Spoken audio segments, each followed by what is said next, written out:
Everybody. So today I'm going to be reviewing chapter 4 of my book, Whose Life Is It? The Moral Debt for Life Enslavement.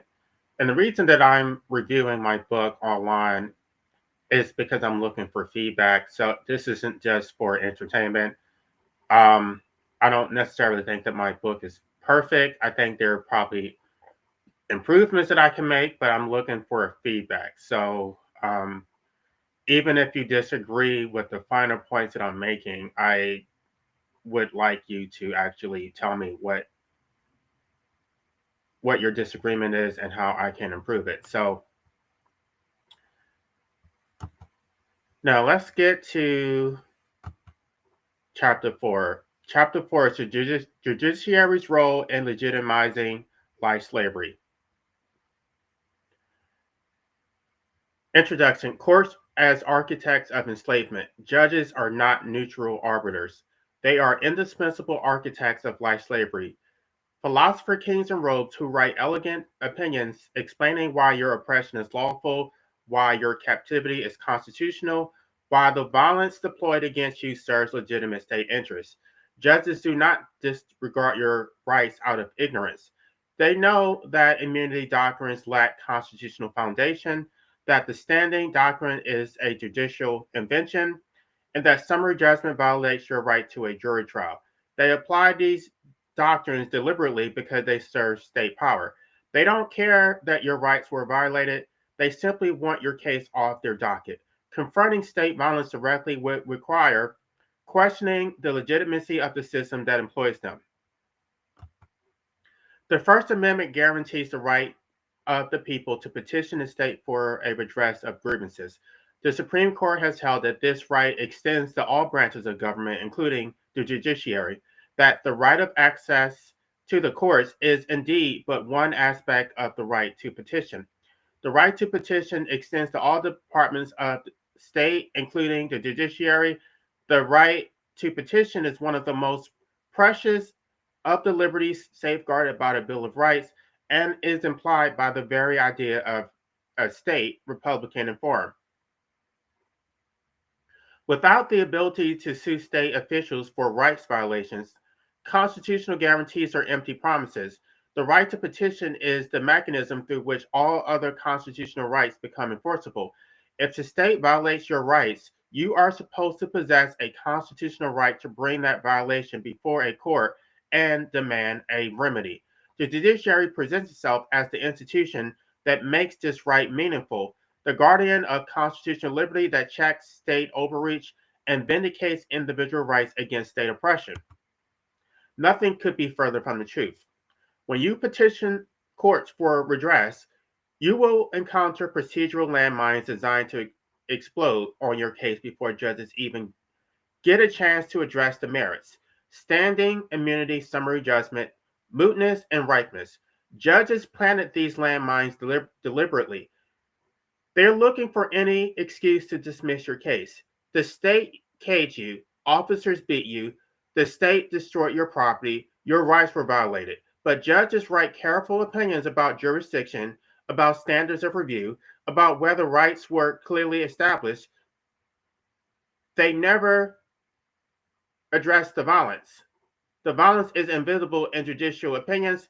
The standing requirement matters more than the fact that the state caged you. Qualified immunity matters more than the fact that the officers beat you. Summary judgment matters more than the constitutional violation you suffered. When judges dismiss your case on standing grounds, they are telling you that they have the right to challenge state power. Excuse me, they're telling you that you have no right to challenge state power. When they grant summary judgment, they are telling you that your right to a jury trial means nothing, that judges will decide what happened and whether your rights were violated, despite what the Constitution says. When they invoke immunity doctrines, they are telling you that you have no rights and that the state can do whatever it wants without consequences. When they uphold life slavery as they did in Glucksburg, they are telling you that the state owns your life and you have no right to escape.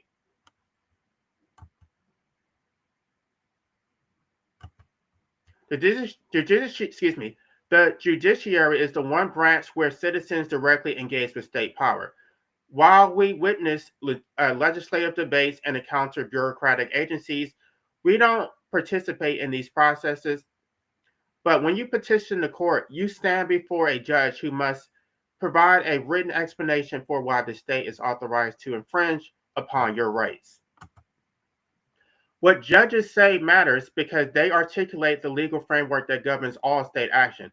Their opinions do not merely decide individual cases, they explain how the entire system functions. Judges write careful opinions citing precedent and constitutional texts, but the substance is always the same. The state may violate your rights. There is nothing you can do about it. There are no legal remedies, and this is lawful. The violence that the state deployed against you, the caging, the beatings, the seizures, never appears in their analysis. What appears is the standing doctrine and an immunity analysis and clearly established law dismissals. The hurdle, the procedural hurdles matter. The violence does not. Judges are not passive observers who merely fail to remedy justice. They're active participants who provide the intellectual framework that makes state violence invisible by focusing relentlessly on procedure. Chapter 3 demonstrated how the state compounds the breach your parents committed by using violence to prevent exit while extracting value. The Supreme Court in Glucksburg articulated the state's interest in maintaining life slavery. But courts do more than articulate these interests. Courts serve as gatekeepers who ensure you can never obtain relief. Courts cannot provide a remedy because doing so would require them to declare their own authority illegitimate. Understanding this reality is necessary for understanding why only extrajudicial resistance can end life slavery. If you believe that courts will save you, you have been watching too many legal dramas. Courts do not exist primarily to resolve disputes. Courts exist to channel dissent into a forum that the state controls, where the state makes the rules, employs the decision makers, and determines outcomes. The right to petition the courts for redress transformed righteous anger into a year-long process of motion practice, discovery disputes, and procedural technicalities, all designed to exhaust your resources while maintaining the illusion that the system works. The forum functions as a trap. By entering it, you implicitly accept the judiciary as you implicitly accept that the judiciary has legitimate authority to adjudicate your claims. You submit to rules that favor the state. You allow judges, state employees with financial and institutional interests in preserving state power, to decide whether the state violated your rights. And when you lose, the state points to your participation as evidence that you received due process, that your claims were heard, and that the resulting denial of relief represents justice.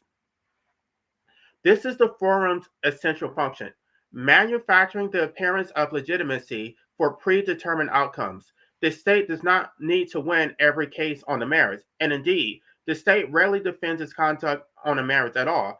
Instead, the state wins through procedural dismissals, qualified immunity, sovereign immunity, lack of standing, mootness, and summary judgment. Your case is dismissed before trial, before discovery, before any determination of whether the state actually violated your rights. The public sees that you lost and concludes your challenge lacked merit, not that the system dismissed your case without ever addressing whether the violation occurred. The judiciary extracts enormous resources. You must hire lawyers at rates of 300 to 800 per hour. I may have been modest because some of these fees are actually more egregious than that. You must pay filing fees, hire a process server, incur disposition costs, expert witness fees, and court reporter costs. Even if you proceed pro se, you sacrifice hundreds of hours researching law, drafting motions, and attending hearings. The state extracts this value while providing nothing in return except a forum where your claims will ultimately be dismissed. But at least courts provide you with a forum to present your grievances, right? Courts allow you to present evidence of your oppression. They permit you to articulate arguments that the state violated your rights. Judges read your complaints, consider your evidence, and then issue written opinions that acknowledge in careful legal language that yes, these things happened to you. This acknowledgement serves a crucial function. It dissipates rage by creating Someone understood, someone cared enough to issue a 20-page opinion explaining why you lost. The forum is not worthless, it's valuable to the state. When courts acknowledge oppression without providing a remedy, they teach you that the system heard your claims and found them unpersuasive. They teach you that the court's reason for denying relief are legitimate. They teach you to accept injustice as a part of life. Consider the asymmetry between your position and the state's position in litigation challenging state authority. You pay for your own legal representation. You bear all the costs of litigation. You sacrifice months of your life to the process. If you lose, you receive nothing and may owe costs. Even if you win on narrow grounds, the fundamental structure remains intact. The state's position. The state pays its lawyers with tax revenue, money extracted from you. The state bears no real cost. Public funds are not the state actors' personal funds. State attorneys are paid whether they win or lose. If the state loses, it simply changes the law or appeals. The state never risks its fundamental authority. This asymmetry ensures that challenging state power is always more costly for you than defending the state power is for the state. You exhaust yourself financially and emotionally. The state deploys infinite resources without consequence. This asymmetry is not accidental, it is structural. It ensures that only the most determined or the most desperate plaintiffs pursue claims to their conclusion, while most just accept state pressure and go on with their lives. The judiciary maintains its asymmetry because it functions within the master state's ecology. It is impossible for judges to be neutral arbiters. They are state employees whose salaries, pensions, and institutional prestige depend on preserving the system that employs them. The Seventh Amendment guarantees the right to trial by jury in civil cases. The right exists because the founding fathers understood that judges, as state officials, cannot be trusted to decide cases impartially when the state's interests are at stake. Juries drawn from the community and serving temporarily have no institutional loyalty to the state. They can decide based on facts and personal conscience rather than legal doctrines designed to protect state power. Courts have systematically eliminated this right through summary judgment practice. Summary judgment allows judges to dismiss cases before trial if the judge determines that no reasonable jury could find in a plaintiff's favor. This standard theoretically protects defendants from frivolous claims that waste time and resources. In practice, summary judgment operates as a tool for judges to tell you that the Seventh Amendment right to a jury trial means nothing. When judges grant summary judgment, they are telling you, I will decide what happened. I will decide whether your rights were violated. You have no right to present your evidence to a jury. Your constitutional guarantee is worthless. Studies show that summary judgments have increased dramatically over the past 40 years, particularly in civil rights cases. Judges routinely grant summary judgment in cases where factual disputes clearly exist, where witness credibility is determinative, and where a jury might reasonably conclude that constitutional violations occur. The mechanism is simple. Judges recharacterize factual disputes as legal questions. Instead of saying the jury must decide whether the officer's use of force was reasonable, the judge says, viewing the facts in light most favorable to the plaintiff, while actually viewing them in light most favorable to the defendant, no reasonable jury could find the officer's conduct unreasonable.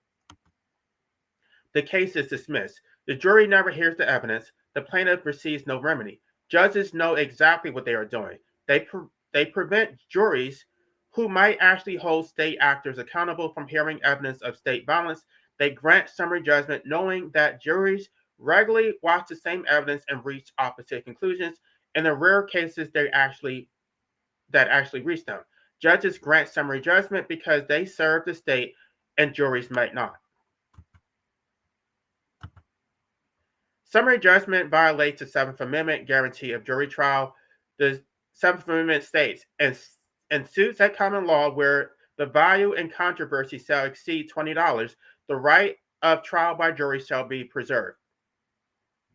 Civil rights claims seeking damages are suits at common law. The right to a jury trial attaches. But the Supreme Court has held that summary judgment does not violate this right because the judge is merely determining whether sufficient evidence exists for a reasonable jury to find in the plaintiff's favor.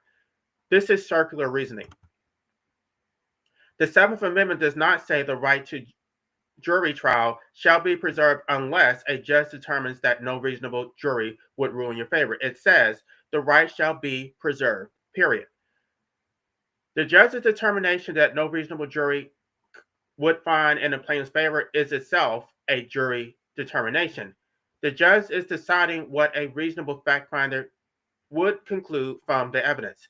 This is precisely the role of the jury. When judges grant summary judgment, they substitute their own judgment for the jury's judgment. They eliminate a jury trial under the pretense of protecting state defendants from having to face juries. Summary judgments are wielded most aggressively against civil rights plaintiffs challenging police violence, prosecutorial misconduct, and other state abuses. Studies show that summary judgment is granted far more frequently in civil rights cases than in ordinary tort cases or contract disputes. The reason is obvious. Judges protect state power. When you sue a police officer for excessive force, you must overcome qualified immunity discussed below. But even if you survive qualified immunity, the judge will often grant summary judgment by crediting the officer's version of events over yours. The judge will say, viewing the evidence, no reasonable jury could find the officer's use of force unreasonable, even though juries regularly watch the same videos and reach the opposite conclusion. When you sue a prosecutor for manufacturing evidence, the judge grants summary judgment by holding that absolute immunity bars the claim, eliminating not only the trial but the cause of action itself, which precludes any right to discovery. When you sue the state for maintaining a policy that violates your rights, the judge grants summary judgment by requiring you to prove specific intent to violate rights, a standing so demanding that municipalities prevail even when their policies cause widespread constitutional violations.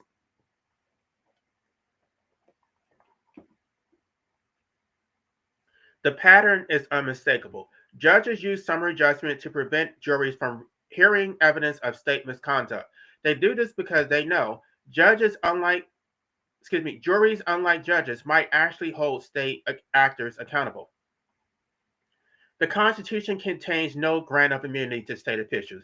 The text does not say that police officers cannot be sued for violating your rights. It does not say that prosecutors are immune from liability for manufacturing evidence. It does not say that the state cannot be sued for maintaining unconstitutional policies. Congress, when it enacted 42 U.S.C. 1983 and 1871, created a cause of action for constitutional violations committed by persons acting under color of law. The purpose of this statute was to allow citizens to sue state actors acting under color of law to avoid the sovereign immunity which applies when the state itself is sued directly. The statute states every person who, under color of statute, subjects any citizens to the deprivation of any right shall be liable to the injured party. The word every appears for a reason. Congress intended to hold all state actors liable for rights violations without exception. Courts, through decades of decisions with no basis in constitutional text or statutory language, have created immunity doctrines that eliminate liability for all state actors in nearly every circumstance.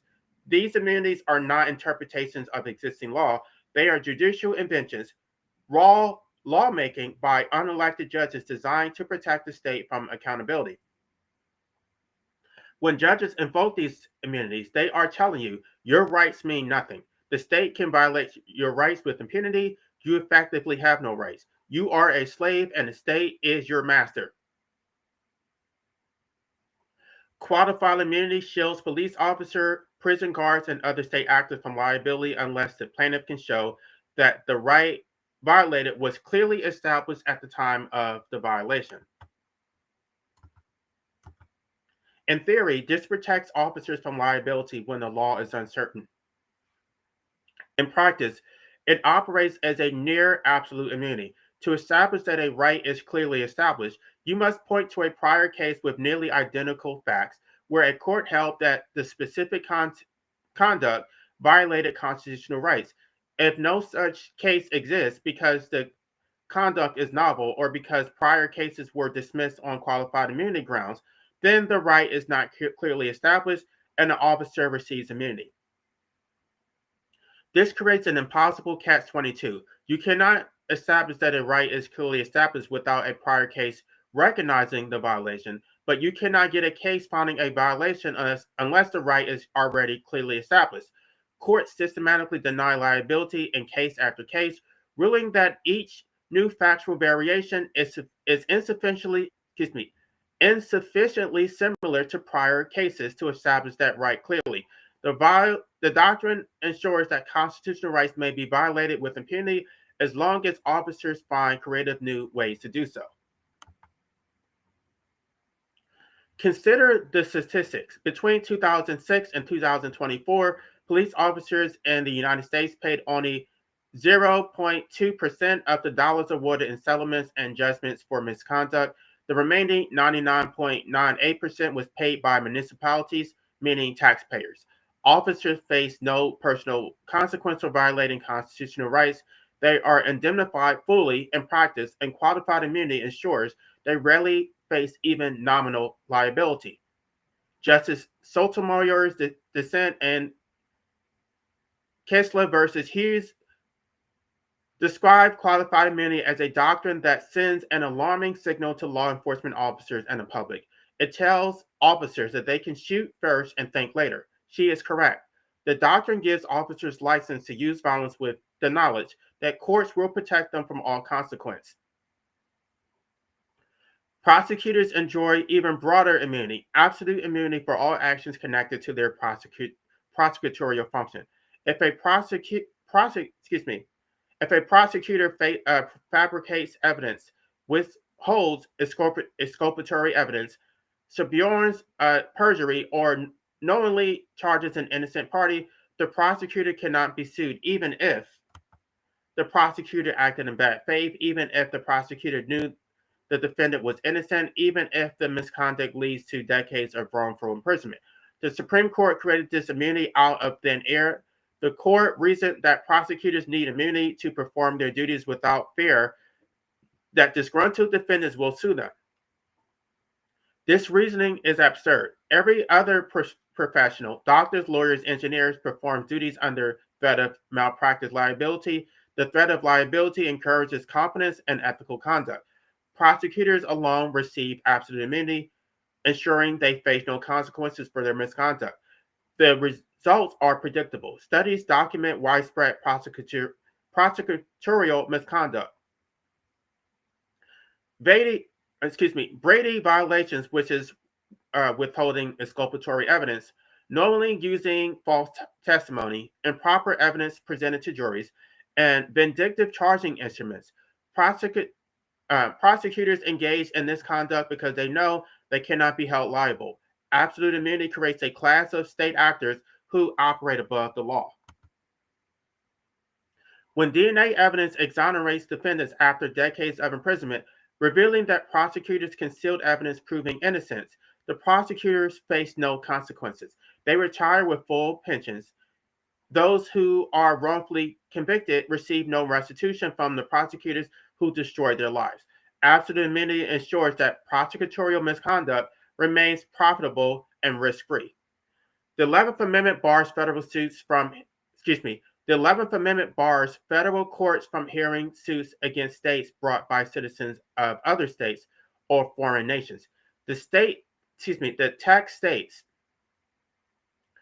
the judicial function of the United States shall not be construed to extend to any suit in law or equity commenced or prosecuted against one of the United States by citizens of another state or by citizens of or subjects of a foreign state. Read that text carefully. The amendment prohibits suits against a state by citizens of another state or by foreign citizens. It says nothing about suits brought by a state's own citizens against their own state. The text limitation is explicit. Citizens of other states cannot sue your state in federal court, but the amendment does not, by its plain language, bar you from suing your own state. Courts have expanded this narrow limitation, textual limitation, into a broad doctrine of sovereign immunity that bars suits against states even by states' own citizens. In Hans versus Louisiana, the Supreme Court held that Louisiana possessed sovereign immunity against suits by its own citizens, despite the 11th Amendment's text not mentioning anything about citizens suing their own states. The court reasoned that states possessed sovereign immunity before the Constitution was adopted, and that this immunity was merely presupposed by the 11th Amendment rather than created by it. I want y'all to understand this because um, when it comes to your rights, you only have enumerated rights. They don't actually recognize rights under common law. But when it comes to the state, they're going to recognize pre-political. They're going. I guess they're going to call them rights, but states don't actually have rights. They only have duties. So go back and read chapter 1 because I already explained how you don't have rights unless they are enumerated, which is a complete violation of the Ninth Amendment. You actually have pre-political rights that existed under common law. The courts just refused to acknowledge them. This reasoning contradicts both constitutional text and founding era understanding. The founders explicitly rejected the British doctrine of sovereign immunity.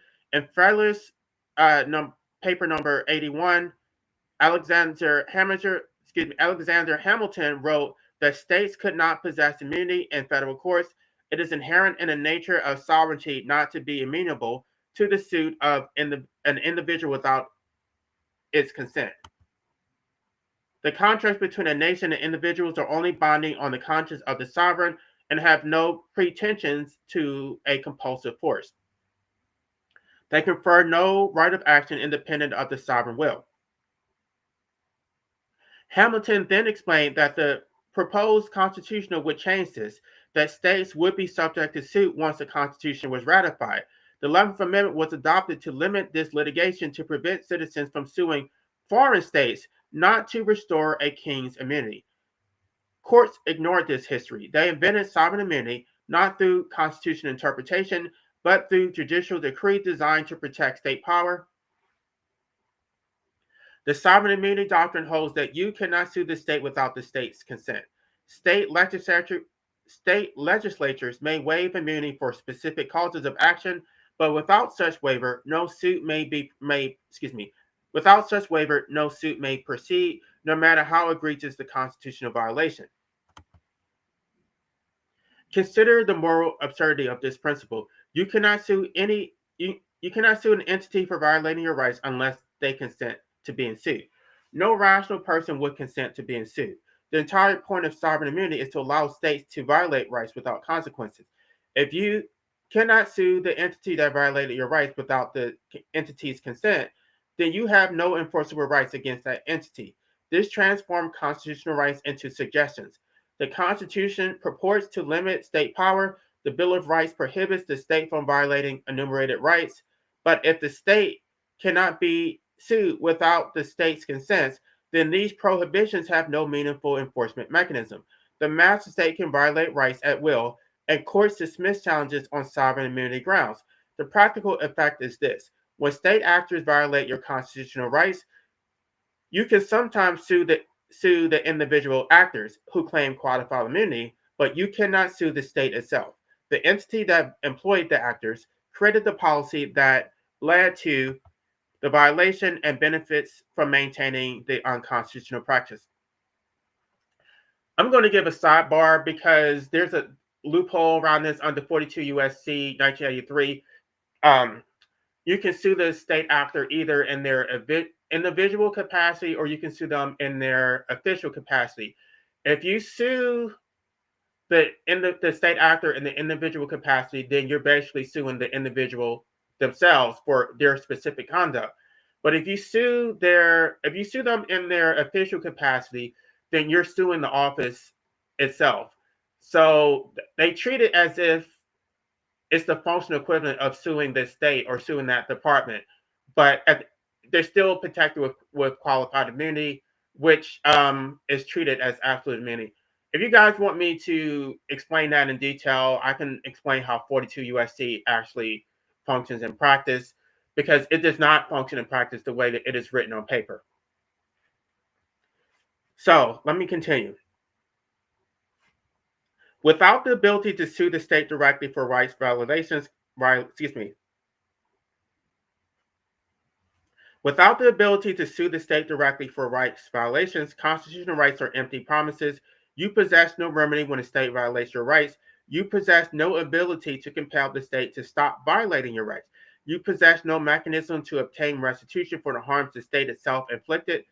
Courts claim that other remedies exist: criminal prosecution of corrupt officials, political accountability through elections, and internal administrative review. These alternatives are worthless. Criminal prosecution depends on prosecutors, state actors with absolute immunity. Choosing to prosecute other state actors just rarely occurs. By the way, on the common law, like state prosecutors or district attorneys, they did not they were not the ones that prosecuted criminal cases. Criminal cases were actually prosecuted by private citizens. And so now it's a bar because you have to go through the prosecutor and beg them to bring criminal charges. That's not the way it used to be under common law. Political accountability assumes that voting can remedy rights violations, but if majorities support the violations and don't care, I want you to understand that the majority does not care. Even we saw this recently with the case of Renee Good. They're saying that she deserved it. Um, there are videos, people on YouTube and social media saying that they support. So I want you to understand that the state violence does not exist in a vacuum. I'm going to address that in chapter 6. That the public actively supports state violence, and so they are also liable. But if majorities support the violations or don't care, then elections provide no remedy. And if participation is coerced through the prohibition on the right to exit, then voting does not constitute meaningful consent anyway. Chapter 8 will explain this or demonstrate this. Administrative review means asking the agency that violated your rights to determine whether it violated your rights. The outcome is predetermined. Sovereign immunity ensures that the only potential effective remedy, judicial relief, is unavailable without state consent. Excuse me. This makes constitutional rights unenforceable against the entities most likely to violate them, the states themselves. Notice the pattern. Courts created immunity doctrines that prevent state actors most aggressively when state actors violate constitutional rights most egregiously. Police officers receive qualified immunity. Prosecutors receive absolute immunity. States receive sovereign immunity. And judges receive absolute immunity for all judicial acts, no matter how corrupt, biased, or unlawful. Judges protected themselves first and most completely. A judge who takes bribe, conspires with prosecutors to convict innocent defendants, or deliberately violates clearly established law cannot be sued. Absolute judicial immunity ensures that judges face no civil liability for any conduct performed in their judicial capacity. The reason why I'm saying judicial capacity, because if it's administrative, then technically you can sue them, but the way it's going to be interpreted as judicial, even if it is administrative. So the exception really, it doesn't change the outcome. The judiciary created this system intentionally. Judges wrote the opinions inventing these immunities. Judges decided that state actors, including themselves, should face no consequences for violating the Constitution they swore to uphold. The result is anarchy. Tyrannical anarchy, not real anarchy, for state officials and enslavement for state citizens. Before immunity doctrines may even be addressed, you must overcome an earlier hurdle: standing. To bring a suit in federal court, you must have standing, meaning you must demonstrate you suffered an injury in fact that is concrete and particularized. The injury is fairly traceable to the defendant's conduct, and the injury is likely to be addressed by a favorable decision. The three-part test appears nowhere in the Constitution. Article 3 grants federal court's jurisdiction over cases and controversies, but it does not define what constitutes a case or controversy, and it certainly does not impose the elaborate standing requirements courts have concocted. The doctrine of standing is a judicial invention, judge-made law that courts use to dismiss challenges to state action before reaching the merits. The standing doctrine requires you to suffer an actual injury before you can challenge state policy. If the state enacts an unconstitutional law, you cannot sue to prevent its enforcement unless you can demonstrate that you face imminent injury from that law. This prevents pre-enforcement challenges to unconstitutional policy. Excuse me.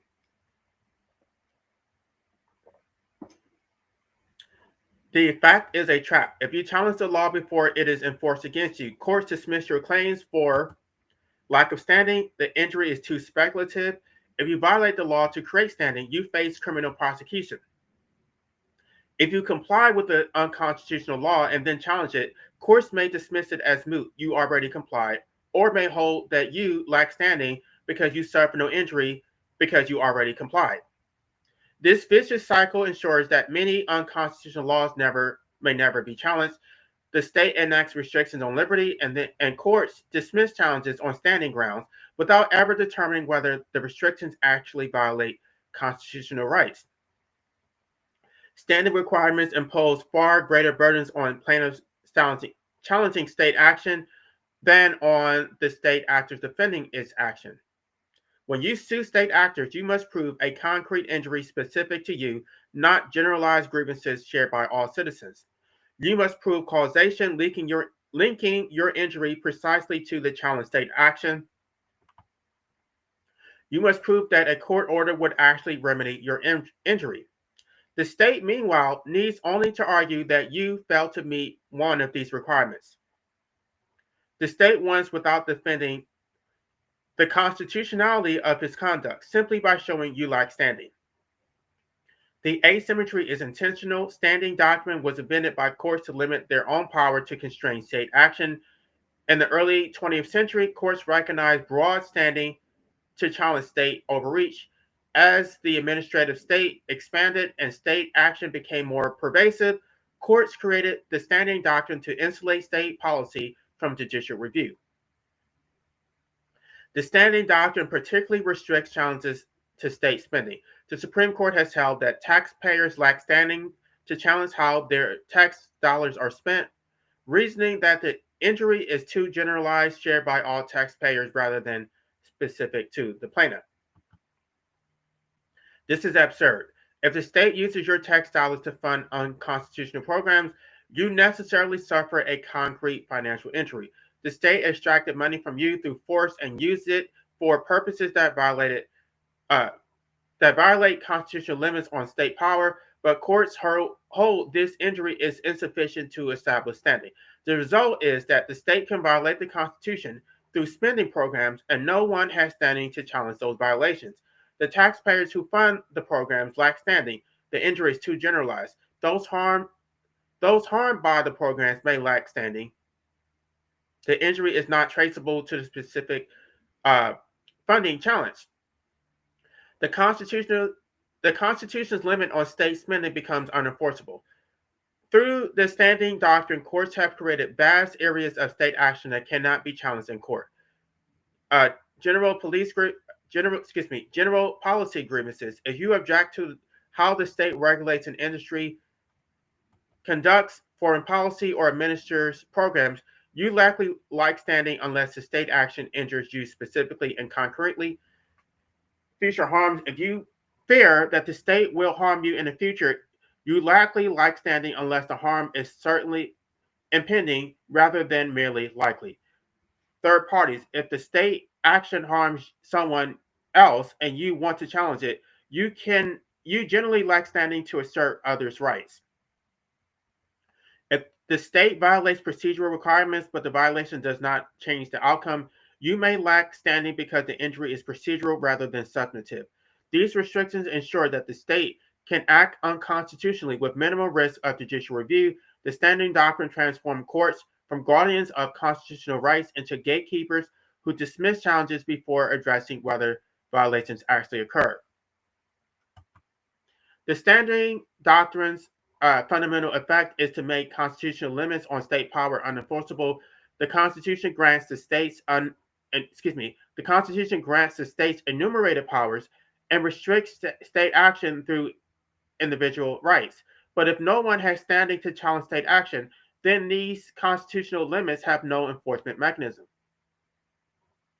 Courts defend the standing doctrine by arguing that courts should not decide abstract constitutional questions or issue advisory opinions. This is disingenuous. When a plaintiff challenges a state action and seeks a remedy for that action, the case is not abstract or advisory.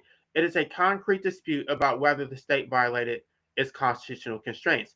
The standing doctrine allows courts to avoid deciding controversial constitutional questions by dismissing cases as non-judiciable. This serves the same function as immunity doctrine, summary judgment, and qualified immunity, preventing courts from constraining state power. Beyond standing, summary judgment and immunity doctrines, courts employ additional devices to prevent constitutional claims from conceding.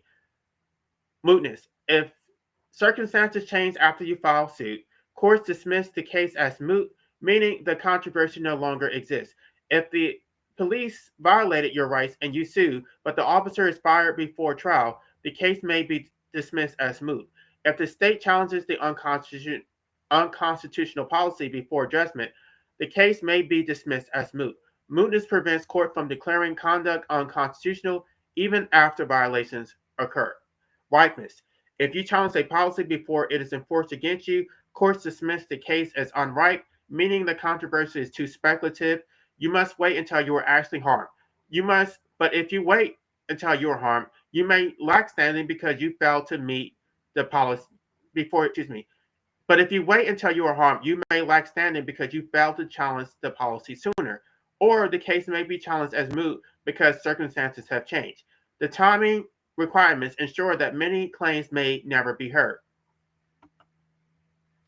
Political question doctrines. Courts dismiss cases presenting political questions, meaning questions that are better resolved through the political process than judicial process. The doctrine has no textual basis. It is a judicial invention allowing courts to avoid deciding controversial cases that might provoke political backlash. Courts invoke the political question doctrine to dismiss challenges to war, immigration policy, gerrymandering, and other matters where judicial intervention might threaten state power. Each doctrine serves the same function, preventing adjudication of claims that might require courts to declare state conduct unconstitutional and provide a meaningful remedy. Courts have created another mechanism to provide constitutional rights. Courts have created another mechanism to violate constitutional rights while avoiding accountability: unpublished opinions. When judges want to rule against you in ways that would contradict binding precedent or establish troubling law, they establish opinions that cannot be cited as precedent in future cases. Federal Rule of Appellate Procedure 3. Federal Rule of Appellate Procedure 32.1 and similar state rules restrict or prohibit citing unpublished opinions in later cases. This means judges can violate the law in your case, granting immunity where it doesn't apply, dismissing on standing grounds that contradict established case precedent, ignoring clearly established rights, and then their opinion disappears into the legal void. Future litigants cannot point to the decision as precedent. The opinion never appears in case reporters. Legal scholars cannot cite it. It has no precedential effect. This serves a dual function. First, it allows judges to rule for the state in individual cases without creating precedent that would help future plaintiffs. If a judge wants to protect a police officer who clearly violated your rights, but granting qualified immunity would create bad precedent, the judge can simply issue an unpublished opinion granting immunity. Your case is dismissed. The officer faces no consequences, but the decision doesn't become precedent that would help other victims of police violence. Second, unpublished opinions allow judges to avoid public scrutiny. Public opinions receive attention from legal scholars, civil rights organizations, and the media. Unpublished opinions remain invisible. Judges can issue legally indefensible rulings, knowing that no one will see them. Excuse me. Knowing that no one will see them except the parties involved. The judges faces no professional embarrassment, no academic criticism, no public accountability. No public accountability. The statistics are damning. Federal judges resolved more than 87% of appeals through unpublished opinions from 2008 to 2018. In 2022, the official data from the Administrative Office of the U.S. Courts showed 86.3% of all federal appellate opinions were unpublished. The percentage varies by circuit. The Fourth Circuit had a 91.3 non-publication rate. The Ninth Circuit, 91.6%. The 11th Circuit, 89.3. The Third, Fourth, and Fifth Circuits all exceeded 88% in unpublished opinions. In California State Court, only 10% of the Court of Appeal majority opinions were published in the fiscal year of 2021 to 22. This means 90% of appellate decisions cannot be cited as precedent in future cases. These unpublished opinions overwhelmingly favor the state and state actors. Studies show that courts tend to publish opinions that make good law or clarify conflicting opinions, while hiding opinions that would expose judicial bias or create precedent, limiting state power. When courts selectively publish only certain types of rulings, they create a distorted body of precedent that systematically advantages the state. The practice is wholly lawless. Judges claim to decide cases according to law and precedent, but they selectively apply precedent in published opinions. While ignoring it in unpublished opinions, they create a two-tiered system, binding precedent that governs published opinions and lawless discretion that governs unpublished opinions. Your constitutional rights exist on paper and published opinions, but disappear in practice through unpublished opinions that violates those rights without creating precedents. Courts defend unpublished opinions by claiming they involve routine application of settled law that doesn't warrant publication. This is false. Many unpublished opinions involve novel issues, and I know this firsthand because I know that all of my arguments were novel. Many unpublished opinions involve novel issues, conflicting precedents, or controversial applications of doctrine. Courts choose not to publish precisely because publication would expose legally questionable rulings or create precedent that might constrain judicial discretion in future cases. The result is that judges can systematically violate your rights while maintaining the appearance of following the law. The published opinions that appear to protect constitutional rights, they publish opinions that appear to protect constitutional rights. They hide opinions that actually deny those rights. The published opinions create the illusion of a functional legal system. The unpublished opinions reveal the reality.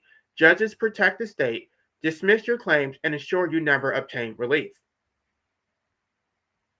Every state criminalizes the practice of law without a license. To obtain a license, you must graduate from an accredited law school, requiring 3 years and often $150,000 to $300,000 in debt, pass an opinion-based examination, and gain approval from a state board that investigates your character fitness. This creates a monopoly. Only licensed attorneys may provide legal services. What most people do not know is that law licenses are the only licenses in the United States issued by the judiciary rather than state legislatures. State judiciaries have no enumerated constitutional authority to regulate the legal profession, but claim inherent authority, which courts gave themselves through case law in violation of the Ninth Amendment, and regulate the practice of law through rulemaking and inherent legislative function.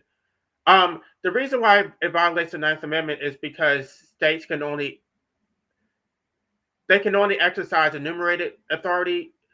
Authority that isn't enumerated is retained by the people under the Ninth Amendment.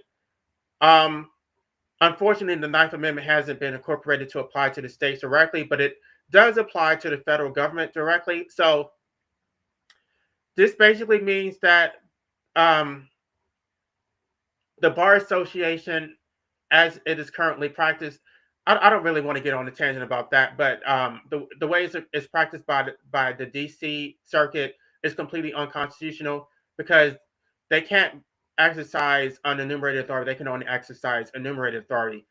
Anyway, I can talk about that later, but I want to get through this. Where was I? This is a classic case of the fox guarding the henhouse. Judges who themselves are licensed attorneys grant themselves the power to control who may practice law and how the legal profession operates. They claim authority to regulate attorneys' fees, but refuse to impose meaningful controls, allowing attorneys to charge unconscionable fees while simultaneously prohibiting competition from more affordable alternatives. The monopoly is justified by claims it protects the public from incompetent representation, but the monopoly operates as a self-serving gatekeeper, systematically denying court access to anyone who cannot afford unconscionable attorney's fees. Fees that exist only because the monopoly itself creates an artificial scarcity of legal services. State unauthorized practice of law statutes create an impossible situation. You may know someone, a paralegal, a law student, an unlicensed law graduate, a retired attorney who let their license lapse, a knowledgeable friend who has studied the law who could help you effectively. That person may be willing to help you for little or no cost. That person may be more knowledgeable about your specific legal issue than many licensed attorneys, but the master state denies you the right to dispose of your property, parentheses, the right to contract, for the purpose of hiring the counsel of your choice to assist you with preserving your rights, liberty, and property. If the counsel of your choice represents you in court without a license, they commit a crime. If they draft legal documents for you, they commit a crime. The master state prohibits anyone except licensed attorneys, officers of the court from providing legal advice, a prior restraint on political speech, given that litigation is inherently a political act. Instead, the master state relegates you to hiring a rent-seeking licensed attorney, a random stranger with a license, at egregious prices while pretending that this is for your benefit. The issue is not about competence. Many non-lawyers possess sufficient legal knowledge to handle routine matters.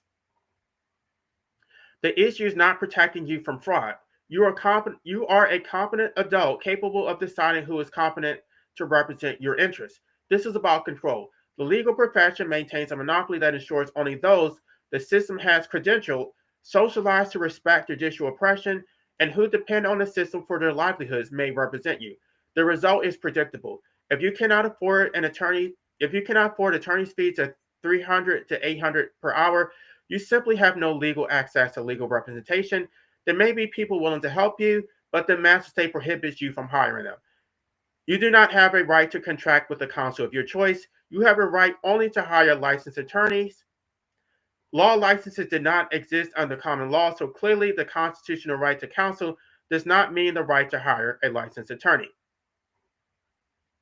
And if you cannot afford a licensed attorney, then you have no access to counsel at all. This creates an impossible double bind. You need legal representation to navigate intentionally complex court procedures, but cannot afford licensed attorneys whose fees remain largely unregulated by the state, and you are prohibited from hiring anyone except these same licensed attorneys. The state simultaneously refuses to impose meaningful controls on what attorneys may charge while forbidding access to more affordable alternatives. The right to petition courts for redress becomes meaningless when you are barred from obtaining the assistance you need to exercise that right, and the state declines to ensure that such assistance is financially accessible.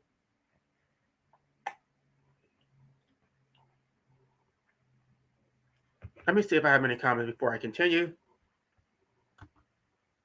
All right. Most lawyers refuse to take civil rights cases against police officers, prosecutors, or state officials. The reasons are practical. Qualified immunity and summary judgment makes these cases difficult to win. The damages are often limited, and judges view aggressive civil rights attorneys with hostility. If you are beaten by the police, if you are wrongfully convicted through prosecutorial misconduct, If the state seizes your property without due process, you will struggle to find an attorney willing to represent you. Most attorneys practice transactional law, family law, or criminal defense. Few practice civil rights law.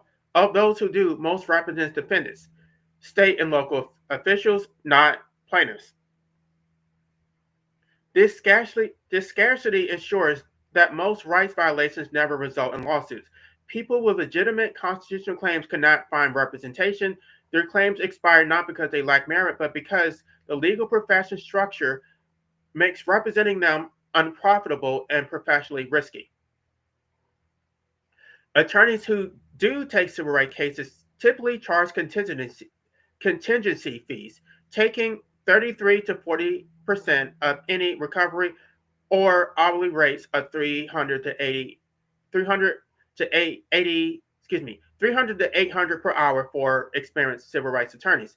These fees are not regulated meaningfully by state judiciaries, which claim inherent authority over the legal profession. Bar associations set suggested fee schedules, but these fees are merely recommendations.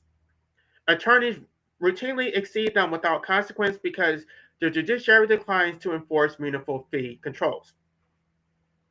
For plaintiffs, this means even if you win, you lose a substantial portion of your recovery to attorneys fees. If you are awarded $100,000 for a constitutional violation, your attorney takes 33 to 40,000. If the case requires extensive litigation, your attorney may have billed hundreds of hours. The fee arrangement ensures that attorneys capture most of the value of your claim while you bear all the risk. If you lose, you may owe costs, but the attorney loses only unbilled hours. For defendants, the state actors, the fee structure means plaintiffs must risk enormous costs to pursue claims. If you lose after months of litigation during which your attorney billed 500 hours at $400 an hour, you may owe $200,000 in costs to the defendant. This deters litigation. The fee structure is not accidental. It is designed to make civil rights litigation financially unfeasible for most plaintiffs by ensuring that attorneys who take these cases are motivated to settle quickly rather than pursue cases to their conclusion. If you cannot afford to hire an attorney and cannot find one willing to take your case, you may proceed pro se, representing yourself. Courts claim to accommodate pro se litigants, providing forms and instructions for basic procedures. However, courts intentionally maintain procedural rules of extraordinary complexity, federal rules of civil procedure, federal rules of evidence, local court rules, and unwritten customs govern every aspect of litigation. Motions must follow specific formats, evidence must be authenticated properly, objections must cite applicable rules and case law. Failure to comply results in dismissal or exclusion of evidence. Pro se litigants lose consistently not because their claims lack merit, but because they cannot navigate the procedural maze. Um, Also, because the judges are heavily biased, they're deeply biased against pro se litigants. They think that you are beneath them. They think you're going to waste your time. You don't know anything. I couldn't find any citation for that, so I didn't include that in this book. But based on my own personal experience, years of litigation, that has been my observation. Judges grant summary judgment against pro se litigants at far higher rates than against represented plaintiffs. The reason is obvious: pro se litigants cannot respond adequately to sophisticated legal arguments presented by state attorneys. They cannot cite the cases required to establish clearly established rights for qualified immunity purposes, and they cannot overcome the evidentiary requirements that courts impose. The complexity is intentional. Courts could simplify procedures to allow ordinary people to represent themselves effectively. They choose not to. They maintain baroque procedural rules that require professional legal expertise, ensuring that access to justice depends on wealth sufficient to hire licensed attorneys. The legal system's monopoly creates a systemic barrier to challenging state power. Socialization. Law school teach students to respect precedent, defer to judicial authority, and work within work within existing legal frameworks, lawyers learn that aggressive challenges to judicial legitimacy are unprofessional.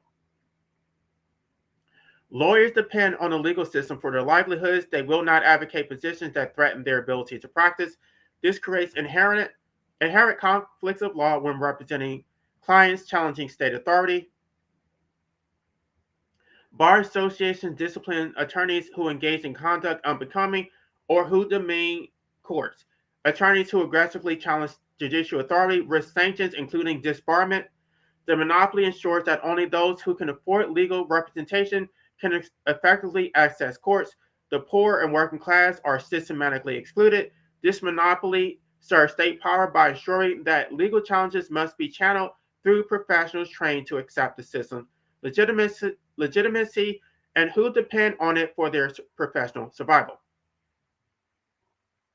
Judges are state employees.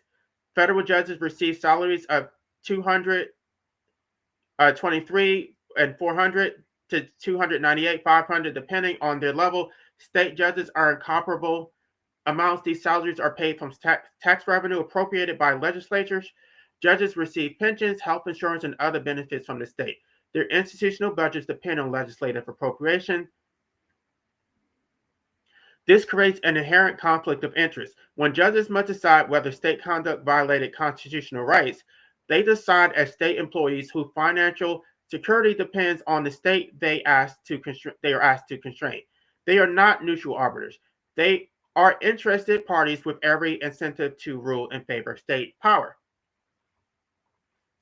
These incentives the incentive structure is direct. Judges who consistently rule against the state risk institutional retaliation.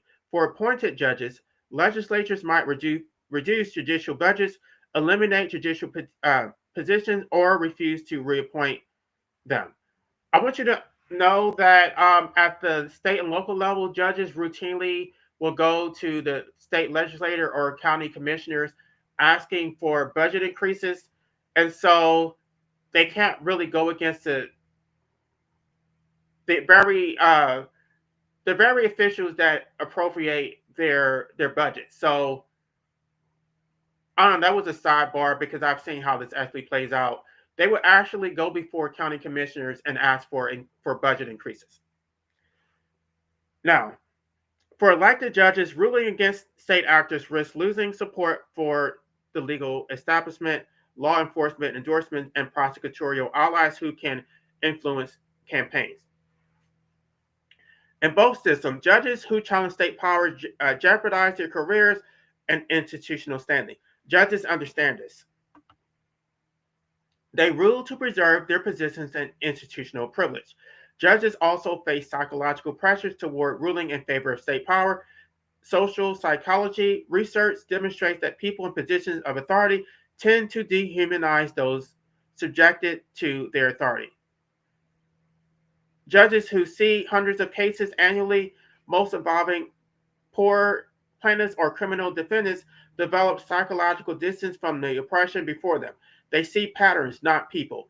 They see docket numbers, not human beings whose lives have been destroyed by state violence.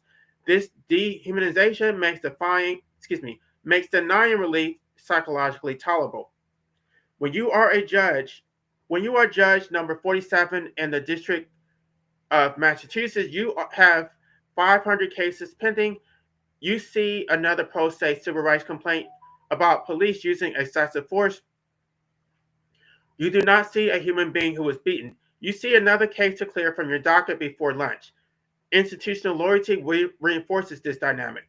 Judges identify with the judiciary as an institution.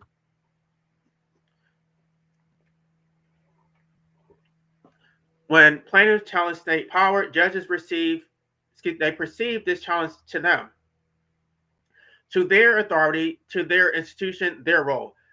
Ruling for the plaintiffs would require judges to acknowledge that the state violated rights, implying that the court failed to prevent the violations. Judges protect themselves by protecting the state. But the dehumanization operates at a deeper level. Judges prioritize systemic efficiency over individual rights. The judiciary conceives itself as maintaining the smooth operation of the legal system, processing cases, managing dockets, ensuring orderly resolution of disputes. Your constitutional rights are impediments to this efficiency. Your claims are friction in the machine. When you invoke constitutional protections, you slow the system down. You require judges to conduct hearings, review evidence, and write reasoned opinions. You disrupt the efficient flow of cases through the pipeline. Judges are primarily concerned with the throughput. The measure of judicial competence is not whether judges vindicate rights, but whether judges clear dockets.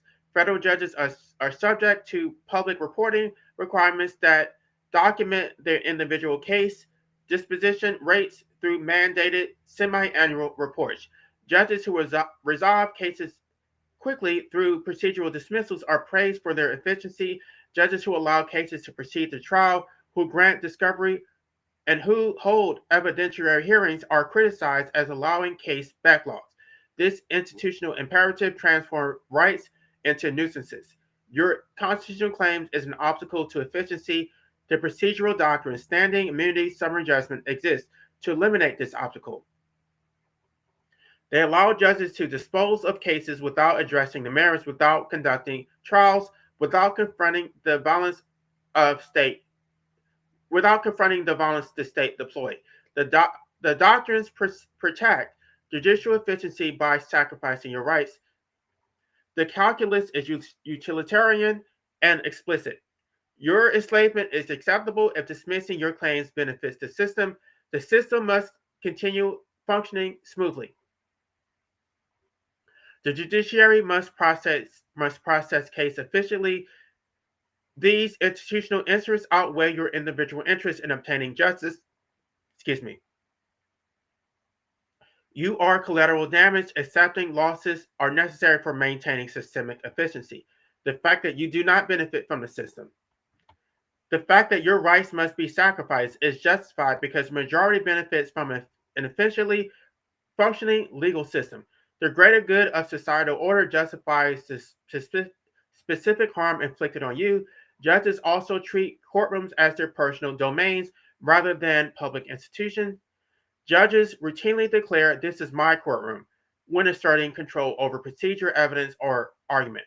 This possessive language reveals how judges perceive their role, not as public servants administering justice according to the law, but as dictators exercising discretionary authority over personal disputes. This proprietary mindset transformed the nature of your petition for relief. When you evoke constitutional rights, judges do not perceive this as an institutional demand, a claim that the Constitution entitles you to redress, that courts are constitutionally obligated to provide it. Instead, judges perceive your petition as a personal request for a favor. You are asking the judge personally to grant you something. The judge may grant this favor or deny it based on the judge's personal assessment of whether you deserve it. This reframing is critical because it eliminates the binding nature of constitutional rights. If rights are entitlement that the state must respect, then courts have no discretion to deny remedy when rights are violated. But if the petition is a personal request directed at the judge's personal discretion, then the judge may deny for any reason the judge deems sufficient. You fail to show proper deference. Your claim would create an administrative burden. The judge dislikes your attorney, or the judge believes police officers acted genuinely in good faith. The denial becomes an exercise in personal judgment rather than a violation of institutional duty. The language judges uses reinforces this framing. Judges do not say the law does not support your claim. Judges say, "I am denying your motion." Judges do not say the court finds no constitutional violation. Judges say, "I find the officer acted reasonably." The consistent use of first person language, "my courtroom," "I am denying," "I find," emphasizes personal authority rather than institutional obligation. The judge is not applying the law to facts. The judge is exercising personal discretion to grant or deny your request. This transforms the adversarial relationship. You are not challenging the state's violation of its constitutional limitation. You are petitioning a judge for a personal favor. And when judges perceive challenges to their rulings as personal affronts, Rather than legal arguments, they respond defensively. They view appeals as questioning their personal judgment rather than as parties exercising constitutional rights to appellate review. By the way, y'all, federal judges actually have discretion to not certify your appeal because, guys, I don't want to go on another sidebar, but I had a case where they clearly violated my rights, but they didn't want me to appeal, so they just refused to certify my appeal. There's no legal basis for them to do that. I did everything right. I filed my notice of appeal right. Uh, I was willing to pay the fee or everything. I did everything right. They just refused to certify it.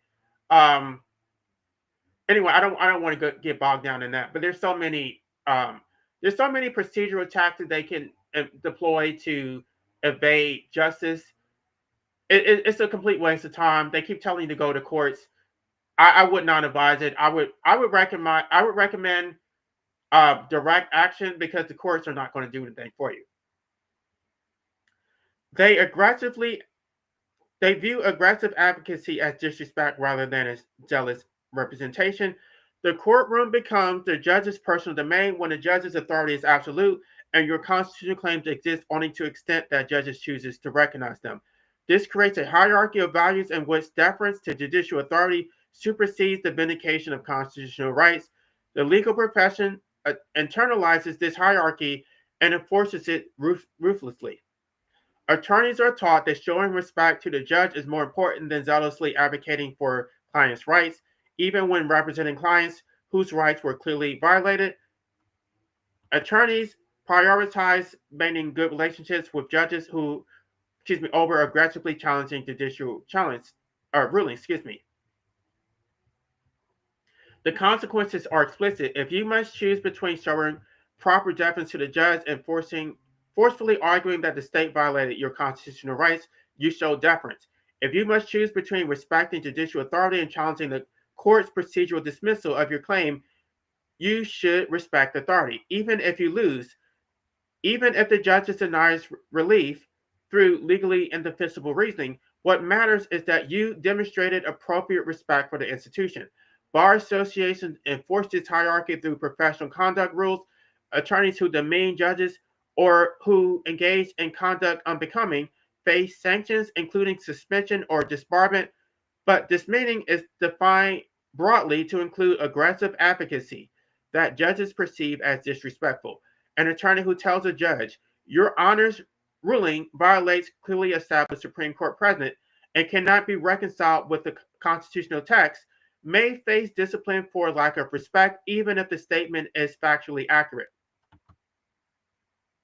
This subordination of rights to respect serves judicial authority perfectly. Judges need not rule correctly or faithfully to apply the law. Judges need only demand deference, and the legal profession will provide it. Your attorney, even if personally convinced that the judge ruled wrongly, will smile and say, "Thank you, Your Honor," and move on to the next case. The attorney's professional survival depends on maintaining judicial goodwill. Your rights are secondary. The system thus creates a closed loop. Judges demand respect as a condition of considering your claims. Attorneys provide respect as a condition of professional survival, and your constitutional rights disappear in the space between institutional deference and your personal discretion. You can have your day in court, but only if you accept that respect for the judge matters more than vindicating your rights. And when the judge denies relief, as judges systematically do through the procedural landmines documented in this chapter, what matters is not that you were denied remedy for constitutional violations, but that you showed proper respect for the institution that denied you justice.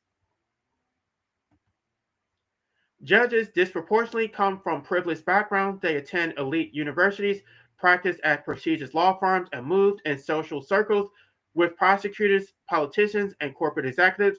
They do not share backgrounds with the poor, the working class, or marginalized people who most often experience state violence. This class alignment shapes judicial decision-making. Judges identify with police officers maintaining order, not with suspects being arrested. They identify with prosecutors pursuing convictions, not with defendants claiming innocence. They identify with state interests in stability and control, not with individual interests in liberty and autonomy. These collective class interests stem from structure, not from conspiracy. Judges decide cases in ways that sustain a social order, advancing them because the hierarchy serves their interests. Institutional privilege insulates them from experiencing institutional privilege insulates them from experiencing injustice firsthand, obscuring their view of systemic injustice.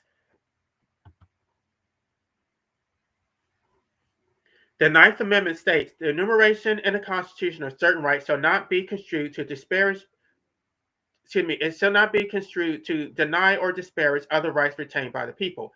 This amendment recognizes that the people possess natural rights beyond those enumerated in the Constitution. These rights existed prior to the state and are not created by the state. The Constitution limits state power. It does not create rights. Courts have systematically refused to apply the Ninth Amendment when plaintiffs argue that unenumerated rights, including the right to an autonomous disposal over one's life, are protected by the Ninth Amendment. Courts dismiss these arguments as lacking clearly established content. Courts reason that the Ninth Amendment does not specify which rights are protected. It provides no judicially enforceable protection. This is absurd. The Ninth Amendment exists precisely because the founders understood that enumerating rights would be incomplete and that future courts might wrongly conclude that only enumerated rights receive protection by treating the enumeration of certain rights as an exhaustive catalog. Courts go against the constitutional rule of construction. The amendment commands courts not to deny or disparage unenumerated rights. Courts have done exactly that, disparaging unenumerated rights by refusing to recognize them, thereby inverting the constitutional purpose of expanding state power rather than constraining it. Courts' refusal to apply the Ninth Amendment reveals courts' actual function, preserving state power by limiting constitutional rights to those explicitly enumerated, then interpreting those enumerated rights narrowly to permit maximum state control. I'm trying to see how. Gosh, I actually have a lot more. Let me see who's still here. Because I'm actually getting tired of talking. I do want to get through this, but this is a long chapter.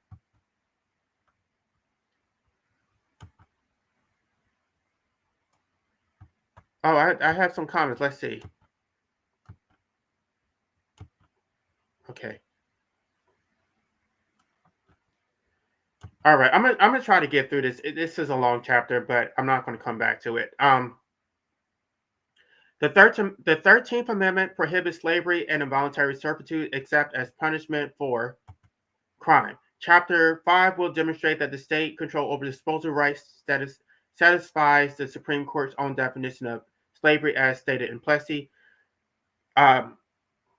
Courts refuse to apply the 13th Amendment to forced labor imposed through mandatory jury service, conscription, or taxation. I'm going to skip this. Courts cannot provide relief from life slavery because doing so would require courts to declare their own authority illegitimate, considering what recognizing life slavery would entail. Acknowledging non-consensual existence. Court would have to recognize that you did not consent to being born, that your parents imposed existence on you without your consent, and this non-consensual imposition creates obligations. Courts would have to recognize that you never consented to state authority, that the social contract is a fiction, and that state power operates through naked violence rather than legitimate authority. Courts would have to recognize that participation in democracy is not voluntary when exit is prohibited, that voting does not constitute meaningful consent when remaining in the state's jurisdiction is compelled through violence, and that democratic authorization is illegitimate when obtained through coercion. Courts would have to recognize that the state's authority depends on a fiction, that you consented to governance, and that this fiction, and excuse me, without this fiction, state violence is not an exercise of legitimate authority. No court will make these recognitions. Doing so would undermine the foundation of judicial power and democracy itself. If democracy lacks legitimacy, then judicial decisions lack legitimacy. If state authority operates through violence rather than consent, then judicial orders are illegitimate. Courts cannot declare themselves illegitimate without destroying their own institutional power. The American legal system claims to be based on Lockean principles that individuals possess natural rights. States exist to protect those rights, and state authority derives from consent. If the state violates rights, citizens may withdraw consent and abolish it, but the system actually operates through Rousseauian principles. You are forced into a political system that possesses authority over you. Your obligation arises from your place of birth, whether or not you consented. The state's authority is not contingent on your agreement. You must obey because you are subject to state power, not because you consented to it. The judiciary employs Rousseau's framework while invoking Lockean rhetoric. Court recognize individual rights in theory, yet subordinate them to state interests deemed sufficiently compelling. They claim to acknowledge personal freedom while denying any legitimate claim to exist outside state jurisdiction. They equate democratic engagement with voluntary agreement. Despite the absence of any genuine exit option, forced participation, repackaged as consent, judicial interpretation pays lip service to Locke's philosophy of natural rights and limited state authority, but operational reality reflects Rousseau's vision where rights are state granted privileges rather than pre-political entitlements.